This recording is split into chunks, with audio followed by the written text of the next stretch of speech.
Ciao a tutti e benvenuti nell'inverno che non c'è più. Sono i primi di gennaio e le nostre belle montagne ossolane, come potete vedere, sono completamente spoglie, non hanno un fiocco di neve. Arriviamo da giorni di caldo record e la situazione non mi sembra per nulla normale. Comunque ogni anno è sempre, peggio. Di conseguenza si sono create le condizioni per poter percorrere i giri che normalmente si percorrono in estate. E avevo intenzione di fare un lungo itinerario di 3 giorni e 2 notti fuori, poi una piccola perturbazione è prevista in arrivo domani sera, e comunque siamo sempre in inverno, nonostante ci si illuda che si sia in primavera, le condizioni possono cambiare da così a così in un battibaleno e ci si può trovare anche in situazioni problematiche, soprattutto quando si va in giro da soli. Quindi personalmente preferisco stare molto tranquillo e non rischiare quando vado da solo. E allora ho cambiato il giro e vado a visitare un altro bivacco della Val Grande, situato all'ingresso del parco della Val Grande, perché qua non siamo propriamente in Val Grande, che è il bivacco Lides, dove non sono ancora stato. Questo è un piccolo bivacchino a 1500 metri, pernotteremo lì, dovrebbe essere un posto molto carino, vedremo se saremo da soli o in compagnia.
Siamo all'Alpe Mut, 1493 metri. Quello che vedete alle mie spalle è il limidario Ogridone, che sta al confine con la Svizzera. Il cartello segnala 35 minuti per la Bocchetta Lides. Bocchetta penso che sia dove ci sia il bivacco, immagino, quindi ormai siamo praticamente arrivati. Quello è il torrione che ho appena costeggiato, quindi nonostante sia un percorso non difficilissimo, l'ultimo tratto è sicuramente per escursionisti esperti, infatti è tutto catenato. A un certo punto c'è un ponte crollato e c'è una piccola passerella fatta con una canalina, quindi ok, adesso è praticabile, però in condizioni invernali vere può essere difficile.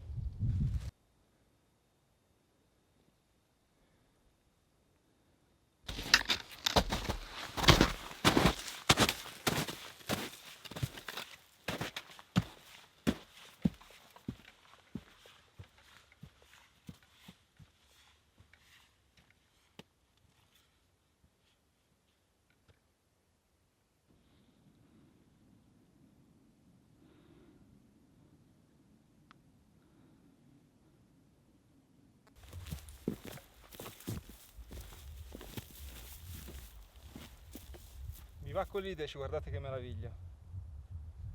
Devo solo sperare che sia aperto. Camosci. Allora qua.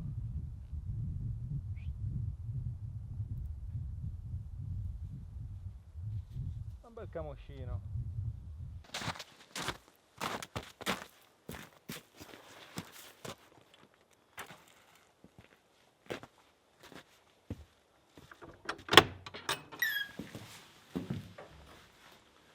Facciamo un giro in questo bellissimo bivacco che mi risulta sia stato risistemato da poco. È un piccolo bivacchino, ci sono 2 brande e poi un soppalchino sopra, quindi io direi 2, sopra forse facciamo un 4 persone, ma volendo anche di più. È davvero molto bello. C'è un caminetto, poca legna, qua far legna è abbastanza un problema, quindi bisogna veramente essere parsimoniosi con l'utilizzo della legna. La vista è meravigliosa.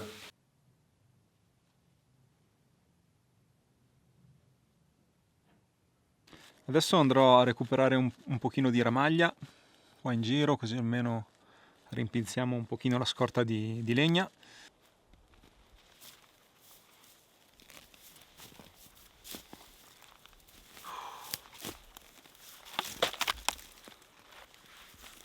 Fare legna qui è davvero complesso.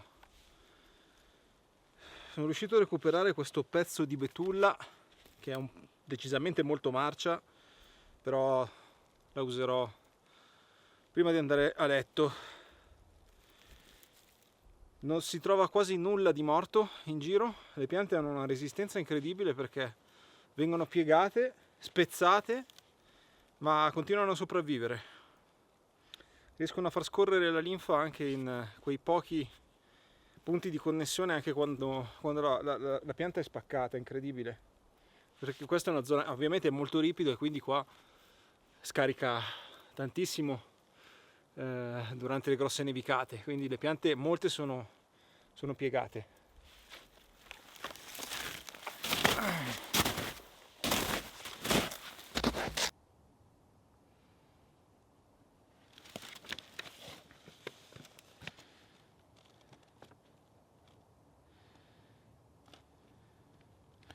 Sì, allora diciamo che qua non siamo in Val Grande, ma siamo in Val Cannobina. C'è ancora un pezzettino da fare per entrare proprio dentro ai confini del parco. Questi piccoli paesini che vediamo qua sotto dovrebbe essere Praderru e Calagno, e quindi si può salire anche da quei piccoli paesini. Intanto mangio un po' di salame e pane.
Se qualcuno magari non espertissimo di materiale tecnico da montagna e di metalli si stesse domandando di cosa è fatto questo pentolino grigio, beh, questo pentolino è in titanio.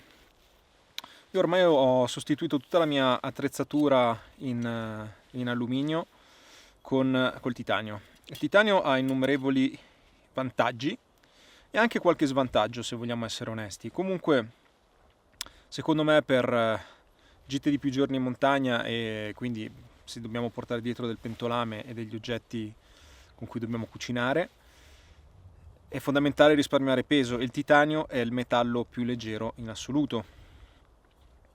Oltre ad essere quello più leggero, è anche un metallo estremamente resistente e molto duro e praticamente inossidabile.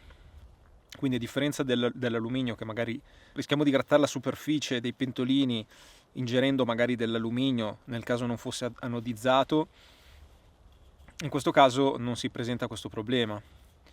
Ma diciamo che la caratteristica principale è proprio la leggerezza. E come non averli questi pentolini, questi oggetti in titanio? Sono sicuramente, secondo me, il top di gamma per quanto riguarda il trekking. Hanno un vantaggio sicuramente abbastanza scontato, cioè il prezzo, perché sono più cari rispetto a quelli in alluminio e in acciaio.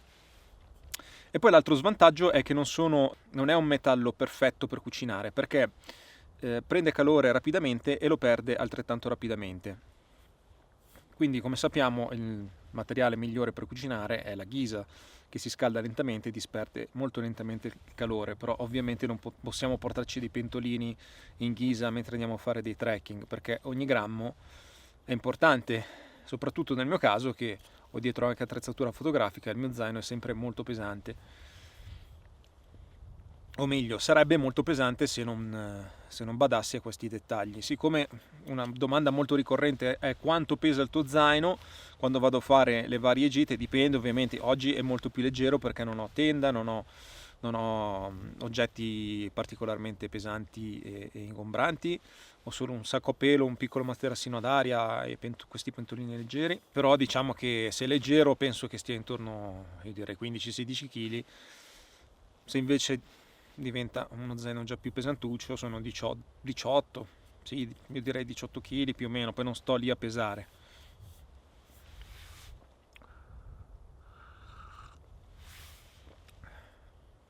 Questa per esempio è una posata pieghevole, vedete, oltre al discorso della leggerezza che vi dicevo, perché è in titanio, è anche facilmente richiudibile, quindi occupa pochissimo spazio.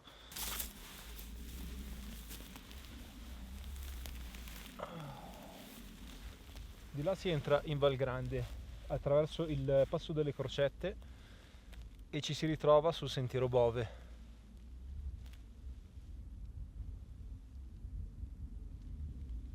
Godiamoci gli ultimi colori del tramonto.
I due micropaesini o borghetti di montagna, non saprei come definirli, forse anche alpeggi, non vedo nessuna luce accesa, neanche una lucina, quindi evidentemente sono totalmente disabitati, saranno delle baite che vengono usate saltuariamente, credo.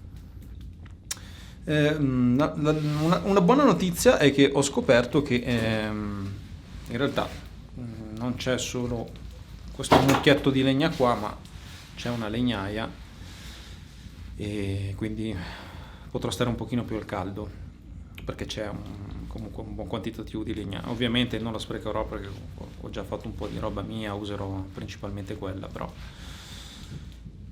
non siamo messi così male.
Questa sera filetto di trota.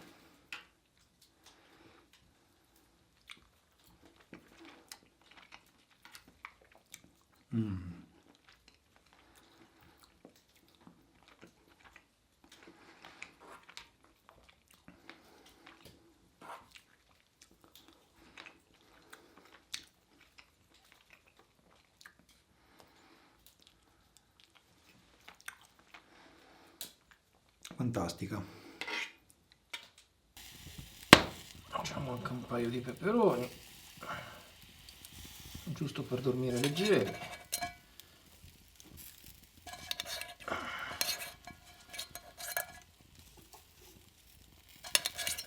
Un po' d'olio. Di sale. E via.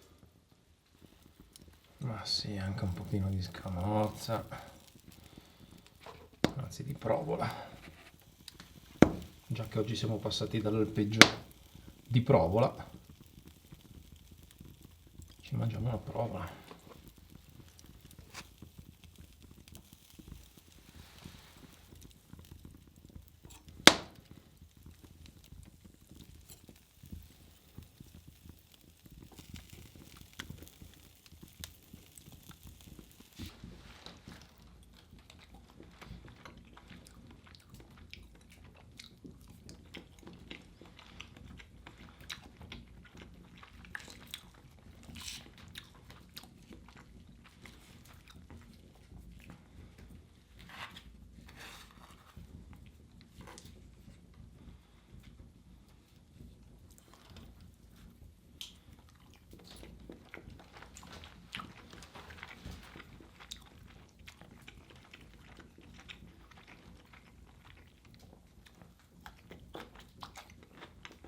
appena finito di leggere il diario del bivacco.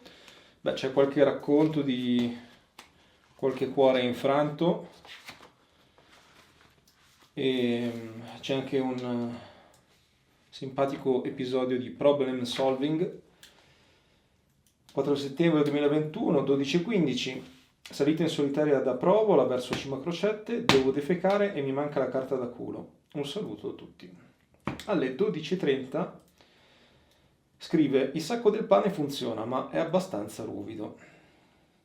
Direi che il problema è stato risolto.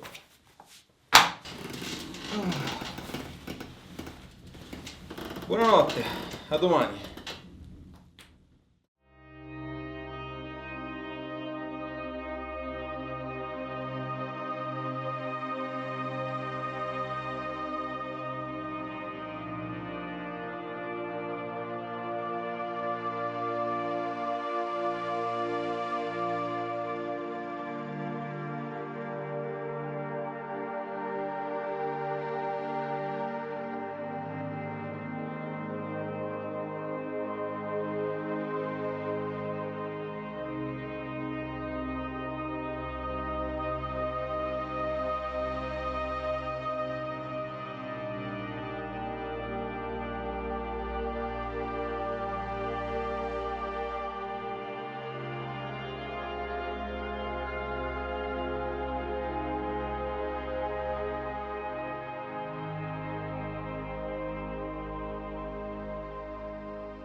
Buongiorno, come potete notare le previsioni meteo sono peggiorate, non è per niente una bella giornata. In compenso ho dormito veramente molto bene, ho dormito tante ore, sono le 9:30, mi sono svegliato da poco, colazione e discesa.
Bene, dalla bellissima baita bivacco Lides vi saluto, ringraziamo gli amici di Gurro perché credo che sia il loro bivacco, anche se in realtà non è scritto da nessuna parte. E niente, mi aspetta un ritorno bagnato perché sta piovendo, pioviggina. Comunque la visibilità per il momento è ancora buona. E niente, ci vediamo al prossimo video. Grazie a tutti, ciao da Luca.